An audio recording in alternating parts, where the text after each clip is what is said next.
hello again, everybody. Lance Russell, Dave Brown, right along ringside. Ready to go with another big day championship wrestling. You know, Russell, I told everybody a couple of weeks ago that there was a new wave in professional wrestling coming, and you're looking at them. Sweet Brown Sugar and beautiful Bobby Eaton with the mouth of the South, Jimmy Hart. You know, everybody is hurt. Poor little Ricky Gibson, he's hurt his little belly. And then you've got Jerry Lawler, he's got cowarditis. And now Dundee's got his shoulders hurt. You know, we're going to probably have to go out in the audience to find somebody for these guys to wrestle. Right, Sugar? You know, Lance Russell, we told everybody up there when we step out of the ring, we will be the Southern Tag Team Champion, beautiful Bobby Eaton and myself, and we did it also. That's right. I told you once and for all that you finally got some class for some tag team champions around here, and I'm talking about Sweet Brown Sugar and myself. Now, Robert Gibson, we done hurt your brother. We done put him out of action, and then you went and got that Stan Lane, the guy that turned his back on Jimmy and the First Family. Keep bringing on your partners because you'll never, ever get these belts around your way. The attack on Bill Dundee in the winter of 1982 from the First Family left him with an injured arm. Here with the one and only superstar from Australia, Bill Dundee. Billy, how's the arm doing? Well, man, it ain't doing too good, and I don't feel too super today. Well, about last week sometime I called Eddie Martin and I said, Eddie, I think this thing's ready to go. Well, that was just me jumping the gun. I just wanted it to be ready. I went back to the doctor and he said, well, just go down to the gym, son, and try and lift the smallest weight that's in there, and I couldn't even pick it up. So the wrestling's out for a little while. I don't think I could beat the prettiest little girl in there. I don't think I could climb in that ring and beat her. The CWA is doing a good job of giving some very dramatic video montages of Bill Dundee during his injury.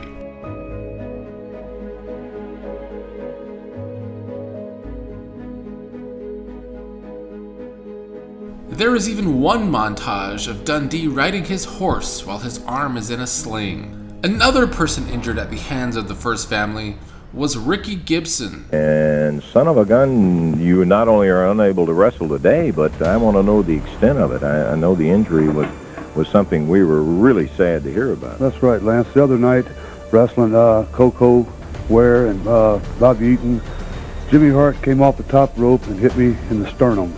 Now, if everybody's not familiar with a sternum, it's the bone right here that is between your chest. Well, I went to the doctor, and he ran a test on me, and I've got a cracked sternum.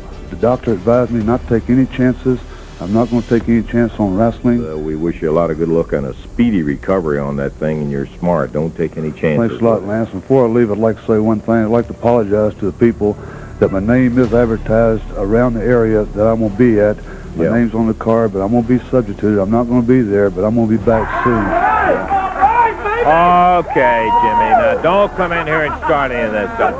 Hey, listen, get these guys to the ring now. I'm telling you, Jim, we'll suspend you out of this TV. Just get them up in the ring. We're not? Okay, fine. Come on, Sugar. One little question, man. I just wanted to say one little thing to you. How in the world did you call that retarded mother of yours and tell her you were... Hart, you are... Robert, don't get... Hey. With injuries throughout the tag division, it made it look easy for Jimmy Hart's Southern Tag Team Champions, Bobby Eaton and Sweet Brown Sugar Coco Beware. Billy Dundee. Everybody's going, what happened to Bill Dundee? You know, the fans are crying and we're crying. Look at all this crying towel. We've been crying all over the place, worrying about him, man. I'm even wearing my Billy Superstar Dundee mourning button for him, man. Let me tell you something, Kern. You are lost without Dundee, and we're going to keep him away from the ring forever, baby. He will never be back. I don't care who you get. You can get the Gibson brothers, Stan Lane. You can bring in poor old Eddie Martin if you want to, but it's not going to do any good because we, the family, are as safe as we were in the vault of Fort Knox. And talking about gold, look at this gold right here on this bed. With the injuries, we had some very interesting team-ups like Stan Lane and Robert Gibson teaming up. Stan Lane was also on the verge of becoming the tag team The Fabulous Ones with Steve Kern. With Bill Dundee out, Steve Kern was without his former tag team champion partner. And without his brother Ricky, Robert Gibson was also in need of a partner, so Steve Kern and Robert Gibson teamed up to try to defeat the Southern Tag Champs. To that amazing physical conditioning. Now you see Hart over here distracting referee Paul Morton. Brown Sugar had Hart's chain, wailed him in the back while the referee was caught with Hart on this side of the ring right over here. Referee gets Brown Sugar back. 1, 2, and Kern had Eaton in a small package.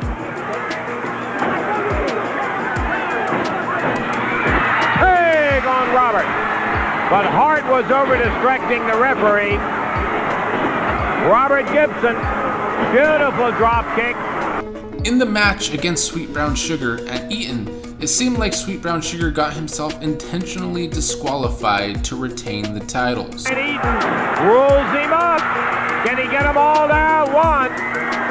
Sugar over the top.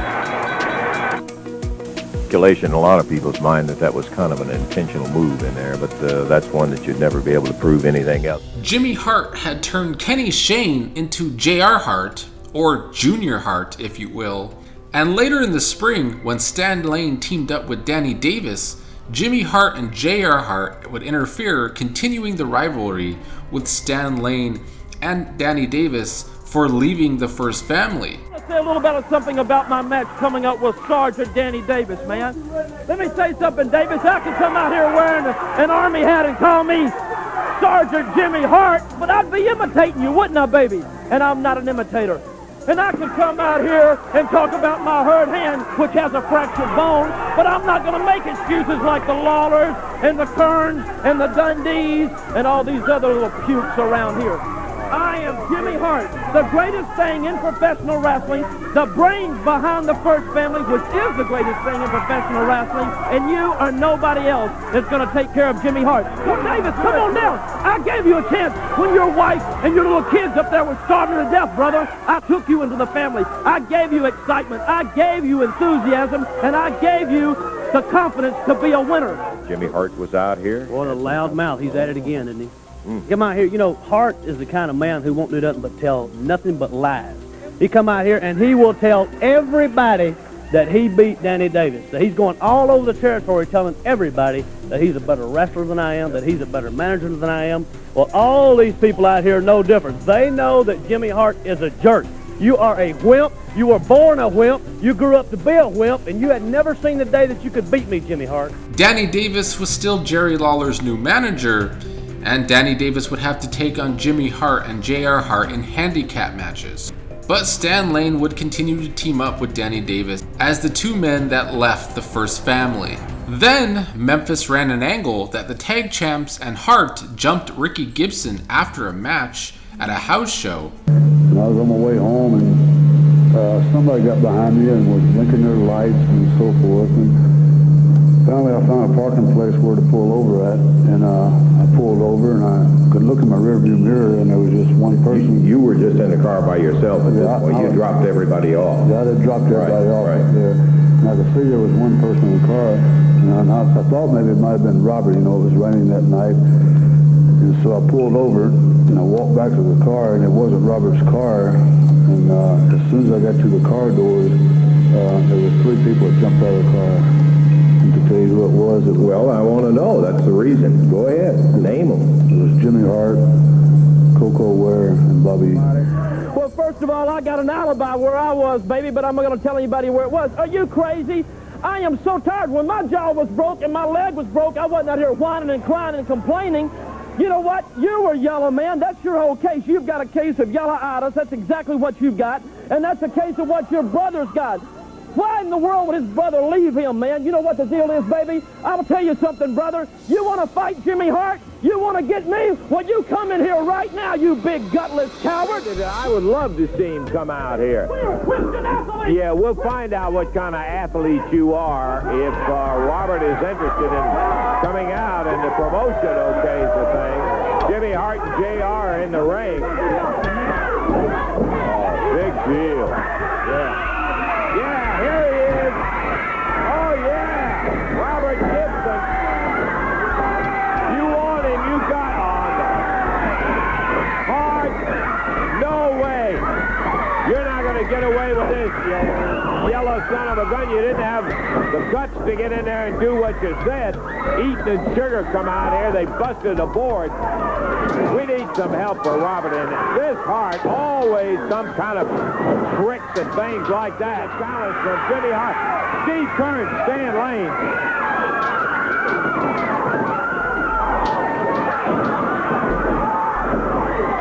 Kern, Lane, Eaton, Sugar, JR, and Jimmy Hart with Robert Gibson still being pounded on as the two Harts, while Stan Lane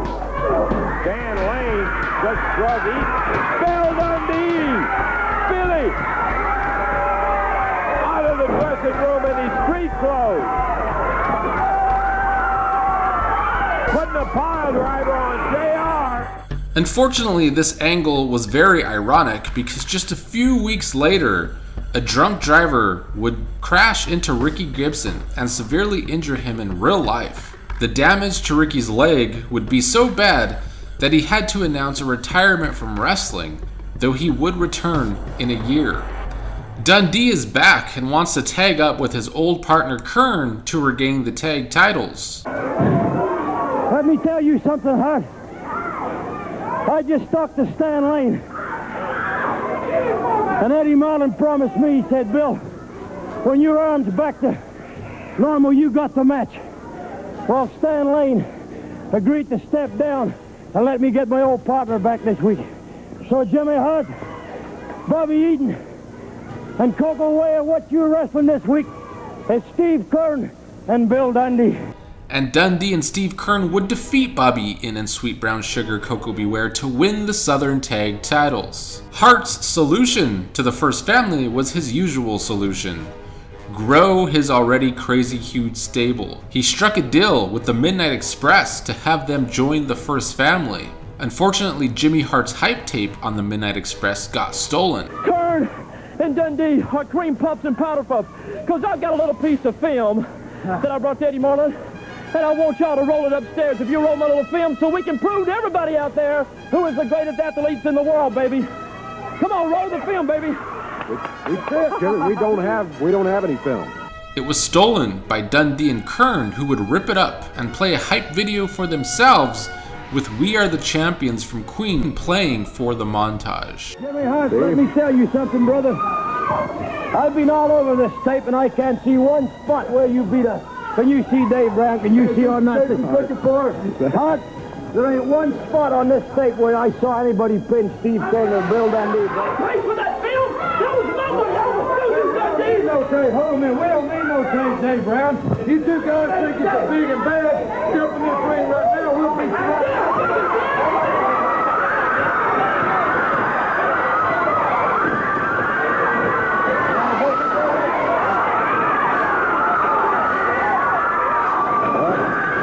Dundee up there. Get big and bad in the ring. Come on, big and bad. We don't need records, man. We don't need that. We want a championship shot. Come on, big and bad. Oh, Dundee flips over that top rope. Turns, nails kind of Hart with some kind of powder all in Dundee's eye. But Norvell Austin and Dennis Condrey would defeat Kern and Dundee for the Southern Tag titles and win them for the Midnight Express and Hart's First Family. Jimmy Hart would continue to grow his First Family by bringing in the Iron Sheik. I do my club before my match. I beat the American Punk, and also I can do my club after I beat the American Punk. Sheik would get into it with Ron Bass, who tried to use his Iranian clubs. As the Iron Sheik is working on Roy Rogers in this one fall 15 minutes. There's the big guy out of Pampa, Texas. He takes him up in the air. The Sheik coming out of the ring. And look at Bass. He's got him up in the air. And the Iron Sheik banging away at him in there. Hey, Hart, get this guy back in the ring where he belongs. But as much chaos as the First Family was bringing in Memphis, the most chaotic thing continued to be the Jerry Lawler and Dutch Mantel feud. Lawler and Mantel continued to go back and forth as Southern Heavyweight Champion as they would keep beating each other.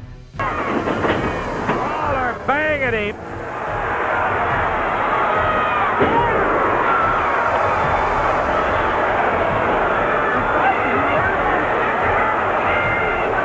Referee Jerry Calhoun getting a look at that eye. Mantel says, well, I won't tell you. 1, 2, 3. He got him. The new Southern Heavyweight Champion.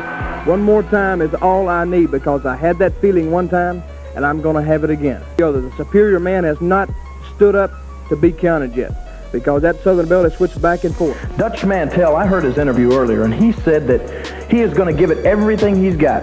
He's going to give it 110%. He doesn't want the fans to give up on him. Well, let me ask you something, Dutch. What is it going to take for them to have to give up on you? How many times are you going to have to lose? You see, the difference between Dutch Mantel and myself is, just like he said, he is going out there and he is struggling and he is straining with every fiber of strength in his entire body, and he is giving it 110%. The very best he can do at all times. That's what Dutch Mantel is doing. That's what he did the last time I wrestled him. He did the absolute best that he could do. He hit me with a chair. He used a pile driver on me. He ran my head into the post. He did everything he could do, Lance, and I still won the belt. Even though the two tried to settle the score in a no disqualification match, it did not work out because the referee stopped the match anyway when they would not stop fighting in the stands. This is one of the wildest matches I've ever seen. Right now they're fighting all the way up through the crowd into the arena. Oh! No disqualification. The bout, no, he is. The referee is stopping the match. You can bet in this anything goes match that it is a serious infraction. Now, I'm going to say one thing about Jerry Lawler, and you said it right, Lance. I flat don't like that guy. I don't like him from bottom of his feet to top of his head. I don't like him. At this point, the two can't stand each other, and Dutch Mantel wanted a loser leaves Memphis match on TV. Jerry Lawler is the big king around here. And everybody, I think a lot of people like to see the king get knocked off one time, but get knocked all the way down to the ground, because it's like the Super Bowl when Pittsburgh and Dallas was in it all the time. People said the same old guys in it. Well, buddy, Lawler, your time has come, and you found a guy that's going to put pressure on you, and I'm going to kick your teeth in before it's all over with, Lawler. Mark my words. So what I would like to offer Jerry Lawler is a proposition. I don't think the place is big enough for both of us, and I'd like to do something never before done. And I want to have a match with Jerry Lawler right here on TV. But right today, wait a minute, I'm not through. Right here on TV today, so it don't cost the people one single dime to see it. Right here on TV for the Southern Belt. But let's go one step farther. Let's go for all the marbles, everything there is. Loser leave town.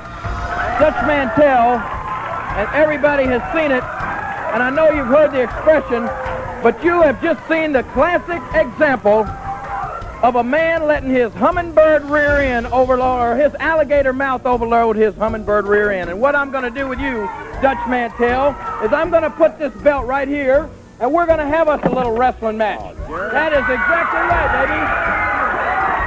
And the winner of that match can come out here and pick up this belt, and he can call himself the king, and the loser can get himself a bus ticket and get the heck out of Memphis. The challenge, and son of a gun, Lawler came out here with the belt in hand and accepted. He's got Mantel stretched back into the rope. Lawler reverses a whip across the ring. Whoa, boy, with a right hand, right under the chin. And the Dutchman got to be seeing a few stars after that one. Lawler, bang, right on the top. Got a running start. Oh, Lawler over the top row line. He was not. Okay. All right. Sit down. Mantel firing that big forearm back in the corner. Whips him across the ring. Lawler hanging on the turnbuckles there. Mantel after it. Goes for Lawler on a pile driver on the floor. The referee, Jerry Calhoun. And Mantel jumped over as Lawler took him away. Right here on Championship Wrestling. Shows you how these guys hate each other, Davey. Here, professional wrestlers doing it for nothing when the stakes couldn't be higher. Mantel and Lawler. Well, he dropped the top. Mantel does the same, and Lawler wades in there after him with the boot. He helps kick him on out of the ring and down onto the floor. He is down on the floor. Lawler, this is stupid, Lawler. This is foolish. I'm going to say one thing right now. That man in the ring right there is the toughest son of a gun I've ever fought in my life. You're the toughest, buddy. I'm going to give you credit. And this is stupid, Lawler. Come here.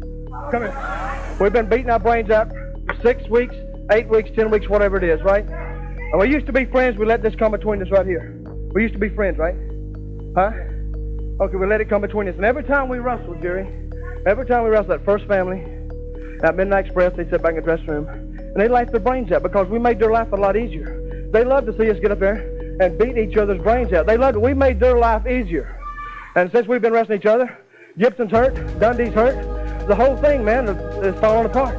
Now, if you're, like you said, you're man enough to admit that I'm the champion, you're man enough to admit that I told you the same thing after the second time we wrestled. I said, Dutch, Jimmy Hart, the Midnight Express, all these guys, every time we wrestle each other, they sit back and hope we kill each other. That's right. They want us to beat each other's brains out. And by golly, he would... Let me ask these people, do you think that there's any team around that could beat myself and Dutch Mantel?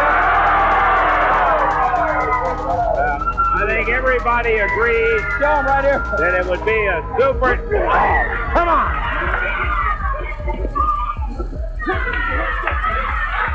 But...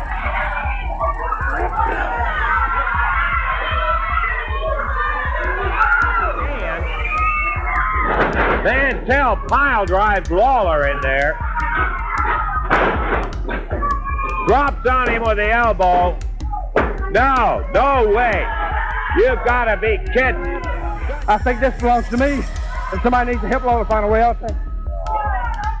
The next time the two had a no disqualification match, Dutch Mantel won the title.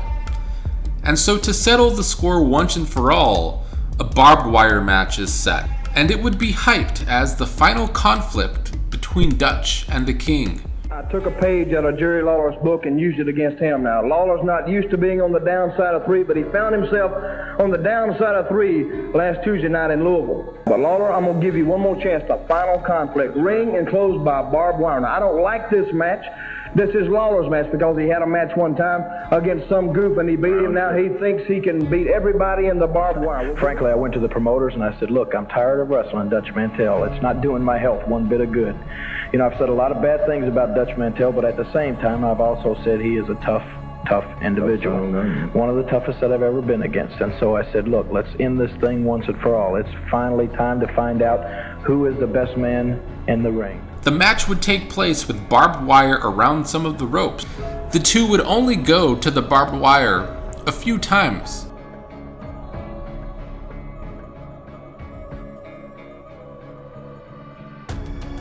But definitely the classic pro wrestling style to give the fans only a little bit to keep them wanting more, and not hammering match types into the ground like modern day.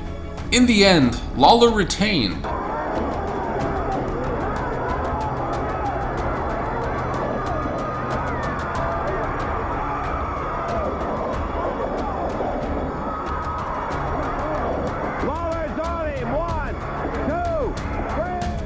When a match between the Midnight Express member Norvell Austin and Roy Rogers took place, and the Midnight Express tried to beat down Rogers, both Lawler and Dutch Mantel would make the save. Comes off that rope. Andre holding him all the way up shoulder high, and Dennis is a big guy. Here comes the Dutchman. We're in a little misery, Dutch Mantel. It's 3 against 1. Roy Rogers is laying down here on the floor. It's all the Express against Dutch Mantel. Dutch being pounded by all of them.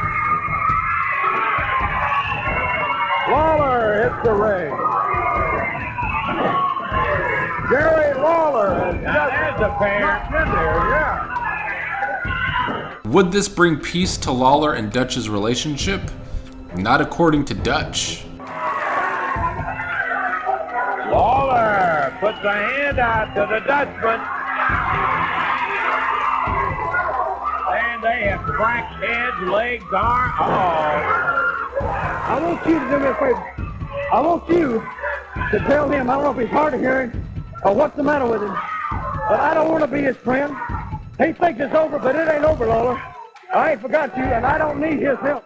Later in the spring, Lawler would lose the Southern Heavyweight title to Kendo Nagasaki, but he would win it back. Despite how hot and chaotic Lawler's feud with Mantel was, and despite Lawler feuding with Kendo Nagasaki over the title, Jerry Lawler's most iconic feud ever also started in the spring of 1982. The feud against a Hollywood star. The feud against the man, the myth, the legend, Andy Kaufman. Kaufman was fascinated with the kayfabe that came along with pro wrestling, and he would already have a mysterious and weird reputation around Hollywood as it was. Andy Kaufman was on Saturday Night Live, but in 1982, he was also still a star on the primetime sitcom Taxi. Being in New York on SNL, Kaufman first tried to get his act in the WWE in 1981, but Vince McMahon Sr. was not about mixing his pro wrestling with entertainment. There may not have been a territory more keen on sports entertainment in the early 80s than Memphis, and so Lawler loved Kaufman's ideas. And he created what still goes down as one of the most obnoxious, scummy gimmicks ever. It started the year prior, in late 1981. Gals are up there trying to take you apart, and you have no idea how good they are, how strong they are. You don't know when you get in there with them. I've never seen them before in my life, and they just come up there, and I let the audience choose who I'm going to wrestle. Kaufman came to Memphis calling himself the intergender wrestling champion. He only wrestled women and would run women down in the process. Now, I'm not saying women are mentally inferior to men, because when it comes to things like cooking and cleaning, washing the potatoes, scrubbing the carrots, raising the babies, mopping the floors, they have it all over men. I believe that. But when it comes to wrestling, when it comes to them getting in the wrestling ring, there's nothing up there. They're all oatmeal north of the eyebrows. Kaufman challenged different women from Memphis crowds and then would pin them in the ring. On one night, Kaufman challenged 4 women in one night, saving the biggest for last. Her name was Foxy, and she gave him a run for his money. Here we go, in the fourth one, a double leg dive. Kaufman down, moving around, goes in, ties in with a head scissors. He's got himself a head scissors in there. Come on. Goes for a side headlock, standing. She hooks up in a waist lock. Picked up and down she goes. Andy Kaufman struggling. We have passed the minute and a half mark. We're halfway through. Kaufman almost, he's got one shoulder down. He can't get the other one. Will he get one? 2. He got her!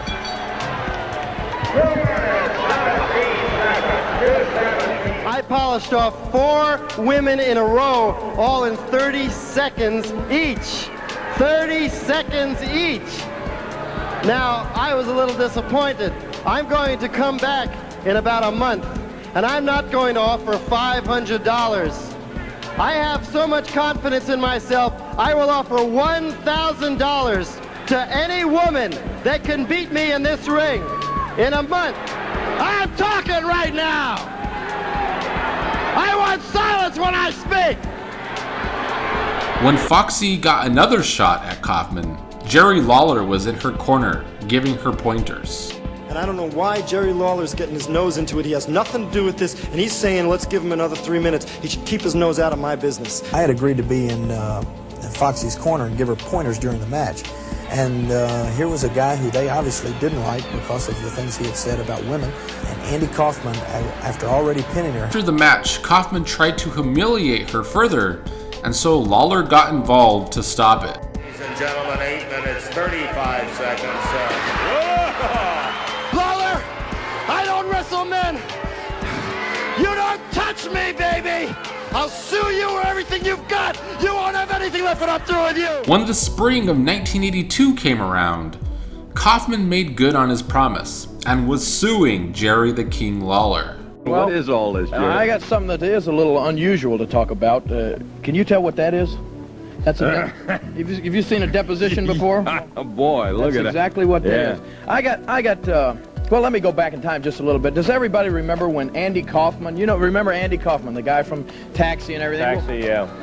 He came to Memphis, and he wanted to wrestle some women and everything. Yep. Well, okay, he came here a few months ago, and he did wrestle and beat several women, but there was one girl named Foxy who gave him a tough battle. Really? So she came back and wrestled him again, and he did finally win the match, but I was in her corner, gave her a few pointers and everything, and after the match was over, he kind of roughed her up a little bit. Well, I went in the ring and kind of pulled him off and maybe shoved him back a little bit. Well, day before yesterday, I got a knock on my door, and a man delivers me a videotape and this, which is a deposition given to a lawyer and a court reporter from Andy Kaufman, and apparently I'm being sued by Andy Kaufman now. And I just want to show you this tape from Andy Kaufman. If you Do you remember me? I'm Andy Kaufman from Hollywood. Remember, you pushed me around in the ring last time I was down in Memphis, Tennessee? Well, let me tell you something, Mr. Lawler. I am not a hick. I am not from Memphis, Tennessee. I don't come from Tennessee like you do, okay? I come from Hollywood, California, where I make movies and TV shows. I am a national television star, and I want the respect that I deserve when I come down to Memphis. And I don't like any hick like you pushing me around in the ring. I never agreed to wrestle you. I was wrestling someone else. You stuck your nose in. You came in the ring. You pushed me around, and now you know what I'm going to do? Mr. Lawler, I have a lot of money, okay? A lot of money. And I've hired a lawyer, and I am going to sue you for every cent that you've got. Just in case you don't believe me, I brought my lawyer with me. You'll meet him right now, Mr. Bob Zamuda. Well, Mr. Kaufman, the bottom line is this. The law is the law. Assault and battery is assault and battery. It does not matter if this man attacked you viciously on the street of New York City or in L.A. Well, it wouldn't happen in Los Angeles here. But in the South, if you were attacked on the street or if you were attacked in a wrestling ring, you did not sign any contract that you were going to wrestle that man that evening. That's right. He jumped in the ring. He hit you. It's just as much if a spectator jumped in that ring and hit you over the head, like this man clubbed you. I saw the tape. Lawler's resolution is to try to challenge Kaufman to a match. He thinks that he is a wrestler. Well, let me just say this, Andy Kaufman. You can sue me, and you can get all of these. This lawyer looks like the kind of guy that specializes in whiplash cases, that chases the ambulances. You can get all the lawyers you want to, Andy Kaufman, and you can sue me all you want to, but I've got a very simple solution for you wimps. If he would ever once step into the wrestling ring with a man, you would see what it would be like to be a wrestler, and it would end your fantasies and end your dreams in just about 30 seconds, and you would never want to be in a wrestling ring again. So if you want to do that, we can settle it two ways, Andy Kaufman. We can settle it in court, which your case is a joke. Lance, I barely pushed the guy. That's a joke. Or what I would propose, and what I think everybody would love to see, is Andy Kaufman come and get in the ring with a real wrestler and let him see what it's like to really wrestle. I've heard all these things you've been saying about me on television. You want to wrestle me? You want to wrestle me, Memphis style? All right, fine. I'm not afraid of you, Mr. Lawler, because let me tell you something. True, I only wrestle women, but I've wrestled women that are a lot bigger and stronger than you. Matter of fact, they're probably smarter than you because you don't have any brains. You're from Memphis, Tennessee. All you do is plow the fields and farm and the farm and is that how you talk to Memphis, Tennessee, Mr. Lawler? Kaufman accepts and seems ready for the challenge. How tall are you, Susan? 6 foot. And how much do you weigh? 327. 327 pounds. That's a lot more than you weigh, Lawler. Okay? Watch this. Let's go.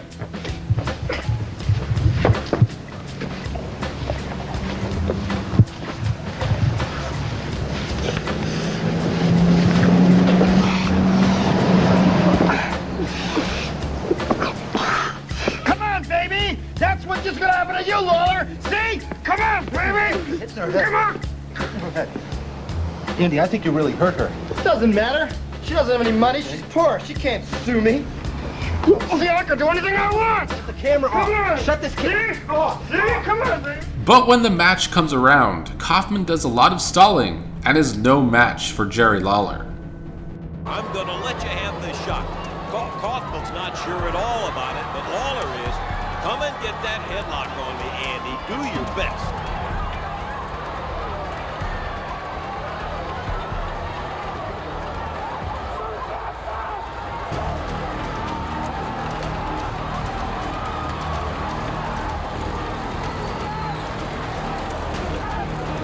He's disqualified using a pile driver on Kaufman.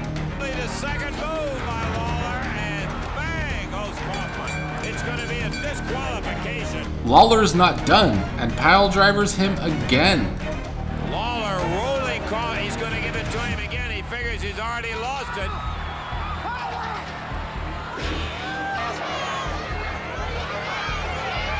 Kaufman is talking, but he is not moving. Kaufman's neck is hurt and he has to be stretchered out. Kaufman trolls the audience that no longer wants him in Memphis, saying he will never be back, but ends the promo saying he will return.